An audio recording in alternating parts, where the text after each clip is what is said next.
Hi, this is Frank Cruz, the Sober Guardian. So today, I want to discuss one of the pillars of early recovery, and that is in a phrase known as people, places, and things. Now, you might have heard of this before, so let's break it down. Let's start with the people. What do we mean when we say people? We mean those people that we use drugs with, those people that we got our drugs from, those people that influence us to use drugs, and for that matter, anyone who gets on your nerves or treats you badly enough that you want to use when you deal with them. We want to avoid those people at all costs. They got to go. You know, there's a saying, don't let the door hit you on the way out. But because this might be a family affair, we refrain from using those words. But yeah, very important people. Got to avoid those type of people at all costs. So places, what kind of places are we talking about? We're talking about those places that we use drugs at, those places that we copped our drugs from, or a bar or a club where we know there's going to be booze and drugs being used. We want to avoid those places. You know, there's a saying, and it's very prevalent in the recovery circle. If you hang out in the barbershop long enough, you will get a haircut. So let's avoid those places. And then the things. What things do we mean? So for me, it's very simple. Anything that causes me to want to use drugs. So things like the drugs themselves, paraphernalia, got to get rid of it. You know, these things can be triggers. Anything, you name it. You know, anything that triggers you to want to use drugs, you got to avoid it. For me, money was a big trigger. If I had money, I was going to get high, and there's no doubt about it. So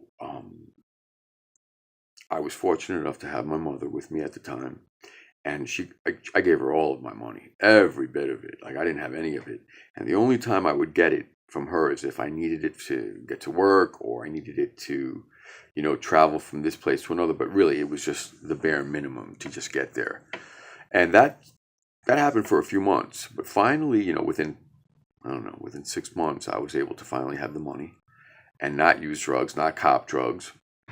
And today, you know, with over 14 years clean, you know, I have the bank account to this and that, and I don't want to use, and I don't use my money for that. So you have to be aware of your triggers. You know, I can definitely create a video where we go over triggers, but very important. So triggers, that was one of my things.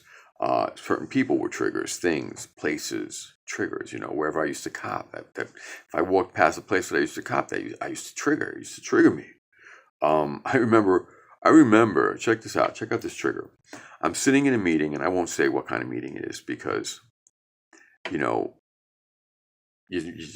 anyway, it's not important for you to know what kind of meeting it was. But I was in this meeting, and this guy started talking about his drug use.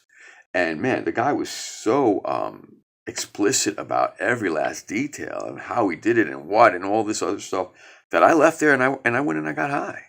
The guy triggered me. And that was in the early stages of recovery. So, you know, we need to avoid these places at all costs, especially in the early stages while we're learning our triggers and getting some, you know, traction in the recovery process. So definitely this is a pillar. And if your pillar isn't standing up, the foundation is in jeopardy. So if this pillar isn't being applied in your recovery, then the recovery process is definitely in jeopardy, and we don't want that. So a little bit about myself. I'm a New York State Department of Health certified addictions recovery coach, and I'm also an interventionist, sober companion. Like I said before, I have well over 14 years clean, and that includes nights, weekends, and holidays. And I've been in the recovery process for over 24 years, so I have experiences on the relapse as well, which is part of recovery. So that really does serve me and others, you know, because very few people just get into recovery and don't pick up ever again. Relapse is generally a part of everyone's story. Even for those who got into recovery, before they got in, they promised themselves they would stop. And maybe they did for a time, but then the relapse came shortly thereafter. So I hope you got something of value from this. If you did, please give me a thumbs up on the video. And if you like content like this that you find informative as it pertains to addiction and recovery, you can subscribe to the channel, and I'd be very grateful for that too. And I do hope that all things go well for you, and that your recovery is something that you value, and that it becomes an intricate part of your life. Thank you.